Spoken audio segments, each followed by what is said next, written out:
Hola y bienvenidos a Través de la Biblia con Les Feldick. Un ganadero y agricultor de Oklahoma, Les Feldick ha estado enseñando clases de Biblia al estilo casero durante 20 años en Iowa, Oklahoma y Texas. El estilo único de enseñanza de la Biblia de Les Feldick ha hecho que los libros de la Biblia cobren vida. Cuando les está enseñando es tan interesante que la gente dice que el tiempo parece volar. Y ahora aquí está Les Feldick. Está bien, y aquí vamos con el número 4, así que vamos a pasar rápidamente a Mateo, capítulo 25, y voy a seguir con este tema un poco más, que todo lo que está aquí en los relatos del Evangelio, Mateo, Marcos, Lucas, sí, incluso Juan, está todavía predominantemente, no diré exclusivamente, pero predominantemente dirigido a la nación de Israel. Porque verás, la iglesia tal como la conocemos, el cuerpo de Cristo, está guardada en secreto, en la mente de Dios, y esa es la palabra a la que tienes que acostumbrarte. Era un secreto, es parte de los misterios. Ahora, para que sea un secreto, tiene sentido que no puedes dejar que ninguna parte se escape o ya no es un secreto. ¿No es así? Ahora bien, lo que quiero que observes, y para aquellos de ustedes que están estudiando ahora en televisión, simplemente verifíquenme, no tomes mi palabra por nada, pero vuelve a revisar los relatos del Evangelio y ve si Jesús alguna vez da alguna pista de volverse hacia los gentiles y llamar a un cuerpo gentil para sí mismo. Bueno, no lo encontrarás. Ahora, sé que lo más cercano que alguien dirá es, bueno, Jesús dijo, edificaré mi iglesia y las puertas del infierno no prevalecerán contra ella. Bueno, incluso esa afirmación, no creo que Jesús se estuviera refiriendo específicamente a la iglesia tal como la conocemos, porque la palabra eclesia, de la cual siempre se traduce la palabra iglesia, se usa de diferentes maneras y formas que no son solo la iglesia, el cuerpo de Cristo, por ejemplo, Esteban. En ese capítulo 7 al que nos referimos más temprano, esta tarde se refiere a los hijos de Israel en el desierto alrededor del Sinaí, como la iglesia en el desierto. Bueno, ahora cielos, la iglesia no estaba allí, ¿verdad? No. Entonces, ¿qué estaba diciendo realmente? Esa asamblea convocada en el desierto. Ahora verás, eso tiene sentido, porque eso es lo que era Israel. Fueron llamados fuera de Egipto, Dios los reunió alrededor del monte Sinaí, y por eso eran una iglesia, y se les llama la iglesia en el desierto. Ahora, eso no es la iglesia, esa no es el cuerpo de Cristo. Ahora, créanlo o no, cuando lleguemos al libro de los Hechos, les voy a mostrar dónde una turba alborotada en la ciudad de Éfeso también fue llamada una iglesia. Pero los traductores no lo llamaron iglesia allí, afortunadamente, lo llamaron una asamblea. ¿Ves? Y era una asamblea ilegal, era una asamblea alborotada y era el dominio de la multitud, pero se le llamó eclesia en griego. Y así, siempre tienes que tener cuidado de que solo porque se use la palabra iglesia, no significa automáticamente que sea el cuerpo de Cristo, porque Pablo casi siempre aclara nuestra iglesia actual como el cuerpo de Cristo, que es la iglesia, o él dirá la iglesia, que es su cuerpo, y eso hace una gran diferencia. Está bien, así que lo que te voy a mostrar aquí en un momento es que Jesús nunca dio una pista y no reveló una parte de ese secreto. Ahora aquí está, creo, la ilustración perfecta de eso en Mateo 25, versículo 31. Y de nuevo está hablando, y dice, cuando el Hijo del Hombre venga en su gloria, él está hablando de la segunda venida, cuando el Hijo del Hombre venga en su gloria y todos los ángeles santos con él, entonces se sentará en el trono de su gloria. Ahora aquí hay otro buen ejemplo de lo que siempre estoy diciendo. Haz preguntas. Hazte una pregunta. ¿Quién viene con él? Ángeles. Ahora mi siguiente pregunta es, ¿dónde estoy? ¿Dónde estoy? Él no me está incluyendo. Él solo está hablando de ángeles. ¿Ves eso? Porque no podía mencionar la iglesia aquí todavía. Todavía era un secreto. Y así fue meticuloso y dejó fuera a la iglesia. Ahora, solo para mostrarte que la iglesia de hecho va a venir con él. Ahora vuelve a Apocalipsis. Vimos estos versículos hace varios meses cuando estábamos en el libro de Apocalipsis, pero ahora en Apocalipsis 19 obtenemos la pista. De hecho, vamos a estar con él. Y solo porque Jesús lo dejó fuera en Mateo no significa que nosotros no lo estemos. Solo significa que no estaba revelando el secreto. Apocalipsis 19. Baja al versículo 8. Apocalipsis 19, versículo 8. Y a ella, que es la novia, se le concedió que fuera vestida de lino, fino, limpio y blanco, porque el lino fino es la justicia de ¿quién? Los santos, los creyentes. Ahora, retómalo en el mismo capítulo y ven hasta el versículo 11. Aquí está la segunda venida en toda su gloria y su poder mientras desciende ahora del cielo. Versículo 11. Y vi el cielo abierto, y he aquí un caballo blanco, y el que estaba sentado sobre él se llamaba Fiel y verdadero, y en justicia juzga y hace guerra. De hecho lo hará. Él va a destruir los ejércitos de este mundo. Sus ojos eran como llama de fuego, y en su cabeza había muchas coronas, y tenía un nombre escrito que nadie conocía, excepto él mismo. Y estaba vestido con una vestidura empapada en sangre, y su nombre se llama el Verbo de Dios. Entonces, ¿quién es? ¿Es Cristo? Ahora el versículo 14, y los ejércitos que estaban en el cielo los seguían montados en caballos blancos, vestidos de lino fino, blanco y limpio. Compara eso con el otro versículo. ¿Quiénes son los santos? ¿Ves? Así que claro que vamos a venir con él, pero no pudo revelar eso durante su ministerio terrenal. Esa era parte del secreto.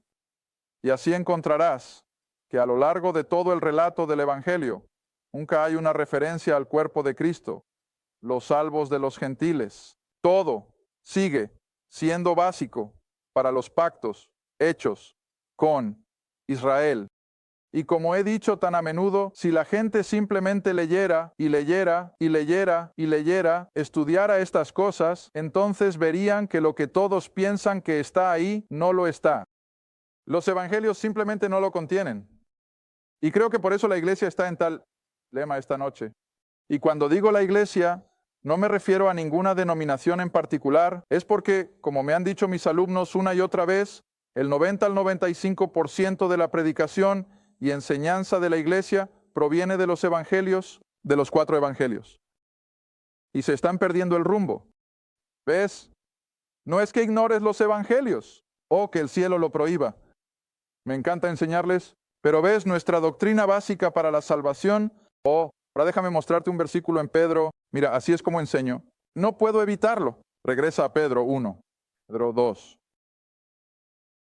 Pedro me refiero. Pedro. Acabo de regresar de Apocalipsis. Solo unas pocas páginas a la izquierda y llegas a 2 Pedro. Y aquí está escribiendo poco antes de ser martirizado. Y de nuevo, entiende la cronología. Cristo fue crucificado alrededor del 29 después de Cristo. Esteban fue martirizado aproximadamente 7 años después, en el 36.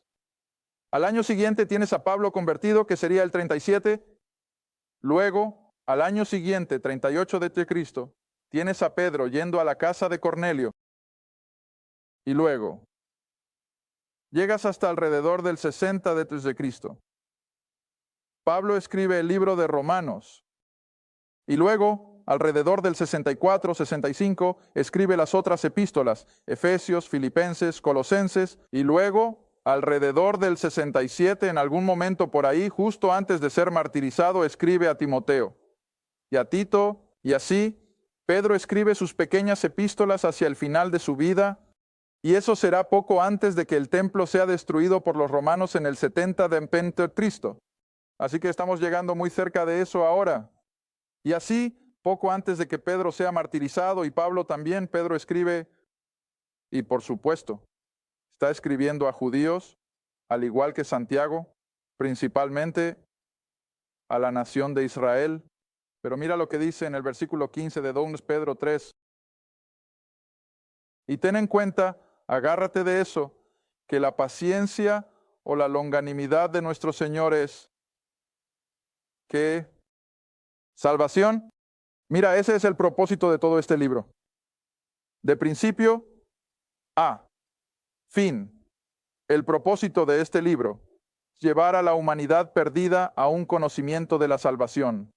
Dios no quiere que nadie perezca, sino que todos vengan a un conocimiento de la salvación. ¿Ves? Y así Pedro nuevamente está reiterando que todo el alcance de la paciencia de Dios es llevar al hombre que está perdido a un lugar de salvación. Está bien, sigue leyendo. Así que la longanimidad de nuestro Señor es salvación. Y ahora recuerda quién está escribiendo esto. Pedro, por inspiración del mismo Espíritu, por supuesto, al igual que nuestro amado hermano Pablo. Bueno, eso es un poco difícil de comprender porque verás, el último relato que tenemos entre Pedro y Pablo, ¿cuál fue? Fue una confrontación. Gálatas capítulo 2, Pablo dice, le hice frente cara a cara porque él debía ser reprendido. ¿Y cuál era el problema de Pedro? Simplemente no podía reconocer que ya no estaba bajo la ley y que ahora era libre para comer con gentiles, para conversar con gentiles. Todavía le molestaba. ¿Ves? Y en Gálatas capítulo 2 era tanto el problema para él que, aunque estaba visitando la iglesia gentil en Antioquía y evidentemente había estado yendo a comer con esos gentiles, tan pronto como algunos judíos llegaron de Jerusalén, ¿qué hizo Pedro? Se retiró porque tenía miedo de lo que pudieran decir los judíos. Oye, esto es real. Estas son personas normales y Pedro aún no estaba tan convencido de que Pablo estaba en el camino correcto. Ahora, mira lo que dice. Por inspiración, así como nuestro amado hermano Pablo, también según la sabiduría que se le ha dado, les ha escrito a ustedes. Versículo 16, así como en todas sus epístolas. ¿Lo entendiste? Romanos hasta Hebreos. Esas son las epístolas de Pablo. Como también en todas sus epístolas, hablando de estas cosas, la salvación en las que las epístolas de Pablo hay algunas cosas difíciles de entender.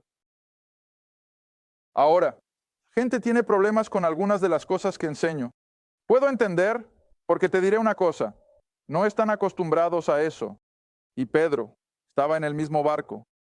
Él dijo, mira, no puedo comprender esto, que Dios va a salvar a esta multitud de gentiles sin nosotros, los judíos. Ese es el mensaje de Pablo, ¿ves? Y así dice que en las epístolas de Pablo hay algunas cosas difíciles de entender, incluso en esa fecha tan tardía. Simplemente no podía comprenderlo. Y luego dice, en las que los que son ignorantes e inestables tuercen, como también hacen con las otras escrituras. Y te diré, la gente se vuelve experta en eso. Ahí es donde entran los cultos, tuercen las escrituras. Son unos maestros en eso. ¿Y cuál va a ser su resultado final? Su destrucción. Y ese es un lenguaje duro. Su propia destrucción. Y así, ahí está de nuevo. Porque creo que es un entendimiento perfecto que no puedes mezclar todas estas cosas y hacer que tenga sentido. Todo tiene que dejarse exactamente donde está. Jesús tratando con los judíos, Pedro y los 11 son los apóstoles de los judíos. Pablo ahora aparece en la escena como el apóstol, los gentiles. Mira cuánto tiempo me queda. 2 Corintios. 2 Corintios. Pensé que iba a entrar en el arresto y la crucifixión, pero de ninguna manera. No vamos a tener suficiente tiempo para eso, así que ni siquiera lo intentaremos. Pero ahora volvamos a 2 Corintios capítulo 5.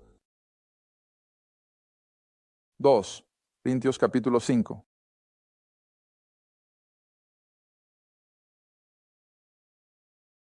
Ahora, siempre me gusta empezar con el versículo 14. Desearía tener tiempo para empezar en el versículo 1. Pero el versículo 14, 2 Corintios capítulo 5, y recuerda que Pablo le está escribiendo a los corintios. ¿Qué tipo de personas eran los corintios? Gentiles. Y así dice, el amor de Cristo nos constriñe o nos impulsa, porque así juzgamos, concluimos que si uno murió por todos, entonces todos estamos ¿qué? Muertos. ¿Ves? Y esa es la doctrina de Pablo. Estábamos muertos en nuestras transgresiones y pecados. Y ahí es donde está toda la raza humana. Están muertos hasta que Cristo entra con su poder vivificante, que se activa, por supuesto, por la fe en el Evangelio. Está bien, ahora el versículo 15. Y que Él murió por todos, para que los que viven, en otras palabras, los que creen y ahora han recibido la vida eterna, para que los que viven no vivan más para sí mismos, sino para aquel que murió por ellos y resucitó. ¿Ves cómo Pablo siempre está lanzando eso frente a ti? Vivan para sí mismos, sino para aquel que murió por ellos y resucitó. ¿Ves cómo Pablo está constantemente lanzando eso frente a ti? Todo se basa ahora en su muerte, su sangre derramada, su sepultura, su resurrección, su poder. ¿Ves? No se dice ni una palabra sobre guardar la ley. No se dice ni una palabra sobre practicar los mandamientos o la ley. Pero, como he dicho una y otra vez a lo largo de los años, la gracia no es licencia. ¿Ves? Solo porque somos salvos por gracia, somos mantenidos por gracia, eso no nos da permiso, eso no nos da licencia. ¿Qué dice Pablo en este versículo? Si hemos entrado en la vida eterna, ¿para quién deberíamos vivir? Para aquel que murió por nosotros. ¿Ves? Y eso no te da espacio para vivir de manera permisiva, eso no te da espacio para vivir de manera desordenada. Y así, nadie puede acusarme de enseñar una vida cristiana desordenada, solo porque estamos bajo gracia. Absolutamente no. Debemos vivir para Él. ¿Por qué? Porque Él murió por nosotros. Está bien, ahora ese no es el versículo que quería. Aquí está el que realmente vine a buscar. Versículo 16. Por lo tanto, en otras palabras, debido a lo que acaba de decir, de ahora en adelante. Es decir, a partir de ese momento, mientras escribe, de ahora en adelante, no conocemos a nadie según la carne. Sí, aunque hemos conocido a Cristo, según la carne. ¿De quién está hablando? Jesús. ¿Ves? Y él dice, ya no estoy ligado a su ministerio terrenal. Ya no me preocupa lo que hizo. La carne. Oh, esto sacude a la gente. Lo sé.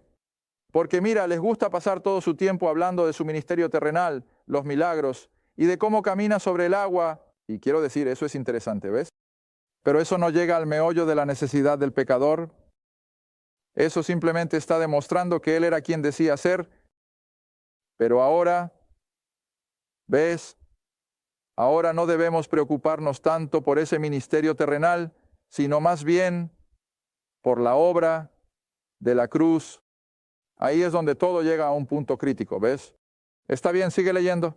Sí, aunque hemos conocido a Cristo según la carne, ahora, desde que Él murió por nosotros, ahora, de aquí en adelante, lo conocemos no más. Ese es un lenguaje duro, ¿no? Y mira, esto es exactamente lo opuesto a lo que la mayoría de la gente en la cristiandad está haciendo esta noche.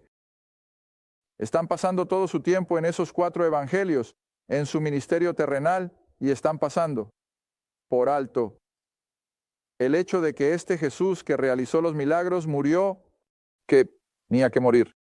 Él derramó la sangre que tenía que ser derramada. Él suscitó con poder sobre el pecado y Satanás y todo lo que estaba en nuestra contra. y ahora está listo para impartirlo a nosotros si simplemente lo creemos. ¿Ves? Y la gente simplemente dirá constantemente, sí, pero tengo que hacer esto o tengo que hacer aquello. Y Dios dice, no tienes que hacerlo. Hay un versículo en Romanos capítulo 4 que lo dice de manera tan clara. ¿Quién solo puede salvar a los impíos? ¿Ves? Solo los impíos. Pero ahora sigamos leyendo porque me quedan un par de minutos.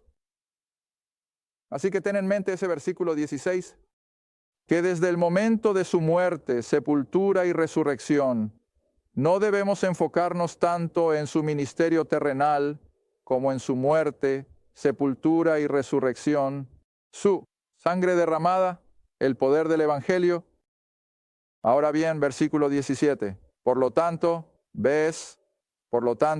si algún hombre está en Cristo, ves esa posición en Cristo. Ahora tengo que mostrarte otro versículo. Mantén tu mano aquí en Corintios. Vamos a volver. Ve todo el camino de regreso a la derecha, a Colosenses capítulo 3. Vaya, he compartido esto en mis clases una y otra vez. Aquí está nuestra posición. Aquí está nuestra posición. Y cualquiera que tenga algo menos que esto me da pena por ellos. De verdad lo hago.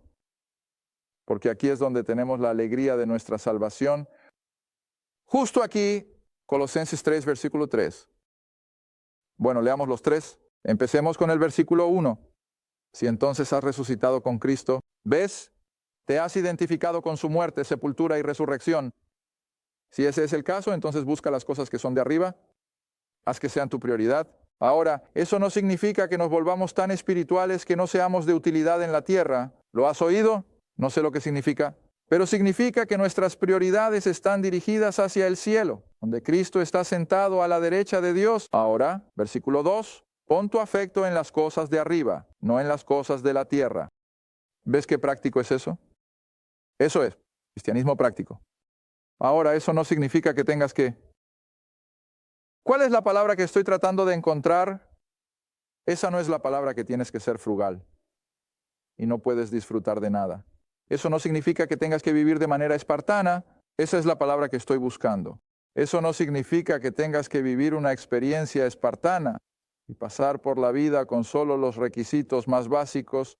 No, pero simplemente significa que no dejes que las cosas tomen prioridad. ¿Ves? Es práctico. Verso 3. Aquí está el verso que quería. Porque deberíamos poner nuestro afecto en las cosas de arriba. ¿Por qué? Deberíamos poner las cosas materiales en segundo plano porque estás muerto. Es decir, al viejo Adán y a las cosas de este mundo estás muerto. Con Cristo estamos en Dios. ¿Ves eso? Estamos escondidos en Cristo, en Dios. Ahora, para hacer una ilustración realmente sencilla y hogareña, normalmente me gusta usar la vieja nuez negra. Esa vieja nuez negra tiene esa gran cáscara exterior. Dentro de eso está la cáscara dura. Dentro de eso, en las pequeñas grietas está la carne. ¿Ves eso? Ahí es donde estamos. Oh, Dios está a nuestro alrededor. Nada puede tocarnos a ti o a mí a menos que Dios lo permita. Y luego, para hacerlo aún mejor, esa cáscara dura, que es tan difícil de romper, eso es Cristo. Y estamos en Él. ¿Ves? Te diré una cosa, no puedes conseguirlo mejor que eso. No puedes conseguirlo mejor que eso. Estamos escondidos en Dios, en Cristo. Nada puede tocarnos a menos que pase por Dios y pase por Cristo. Oh, claro, Él puede permitirlo. Absolutamente. Siempre les he dicho a los creyentes, no piensen ni por un minuto que este libro les promete un camino cubierto de pétalos de rosa. No se nos prometen riquezas, no se nos promete todo lo bueno de este mundo. Podríamos tenerlo, pero no lo esperes. Dios mío, hoy lo tenemos mejor que los creyentes lo han tenido nunca. Pero eso no es necesariamente porque estemos aprovechando las promesas Creo que es lo peor que le ha pasado a la iglesia, que lo tenemos tan bien. Mira, la iglesia creció cuando estaba bajo presión. Ahora, eso podría volver. Las cosas que estoy leyendo últimamente casi me hacen pensar que tal vez deberíamos ponernos un poco nerviosos. Podría suceder muy rápido, donde nuevamente nos encontraremos bajo el mismo tipo de presión que ellos tuvieron en los primeros siglos del cristianismo. ¿Podría suceder? Reza para que no suceda. Bueno, de todos modos, ahora volvamos, si quieres, a 2 Corintios 5, porque en una de mis otras media horas me quedé sin tiempo como de costumbre, y realmente quería llegar a esta parte que ahora vamos a tocar en 2 Corintios 5, hablando sobre nuestra embajada, y lo que realmente pretendía hacer es, cuando entramos en Colosenses y dije que estamos en el reino, somos miembros del reino, nuestra ciudadanía está en el cielo. Está bien, entonces, ¿cuál es nuestra posición como ciudadanos en el cielo, pero viviendo aquí en la tierra? Bueno, aquí está, sigue leyendo. Versículo 17, por lo tanto, si alguno está en Cristo, es una nueva creación. Las cosas viejas han pasado y mira, todas las cosas se han hecho nuevas como resultado de nuestra experiencia de salvación, como resultado de todo lo que Dios ha hecho por nosotros. Versículo 18, y todas las cosas son de Dios. Mira, nada puede tocarte a menos que Dios lo permita, quien nos reconciliado consigo mismo por medio de Jesucristo. Y se detuvo ahí. Él reconcilió y luego se dio la vuelta y nos dio, ¿qué? El ministerio de reconciliación. ¿Qué debemos decirle a un mundo perdido? Oye, todo se ha hecho para que tú seas reconciliado. Todo se ha logrado y debemos hacer que el mundo lo sepa. Pero eso no es lo que quería aún. Baja al versículo 19. Es decir, que Dios estaba en Cristo reconciliando al mundo consigo mismo, no imputando sus pecados a ellos, y nos ha encomendado la palabra de reconciliación. Ahora aquí está, versículo 20. Aquí está nuestra posición como ciudadanos del cielo, viviendo en una tierra extranjera, pero, ahora bien, somos, ¿cuál es la palabra? Embajadores. ¿Qué es un embajador? Él es un representante de un gobierno local en un país extranjero. Eso es lo que somos. Estamos en territorio extranjero. Lo vas a sentir cada vez más. Pero nuestra ciudadanía está en el cielo y debemos llevar a cabo los diseños, las esperanzas y las aspiraciones de nuestra patria. Y ese es el Cristo. Somos Él. Fueron sus embajadores. Somos la extensión del cielo, aquí, en la tierra. Y escucha, si no lo hacemos, ¿quién lo hará? Sí, lo hacemos, ¿quién lo hará? Ahora, Pablo lo deja muy claro en Tesalonicenses. La iglesia, la verdadera iglesia, el creyente es como una represa en un río de iniquidad. Y un día nos va a sacar y ese río de iniquidad va a inundar este planeta como nunca antes. Pero hasta que eso suceda, debemos ser esa represa en el río. Debemos estar en la brecha, como dijo Ezequiel a los judíos. Está bien, termina el versículo 20, y luego nuestro tiempo se habrá acabado. Ahora bien, somos embajadores de Cristo, como si Dios les suplicara a ustedes por medio de nosotros. Les rogamos en lugar de Cristo que se reconcilien con Dios, porque Él, Dios, lo hizo pecado. A Él que no conoció pecado.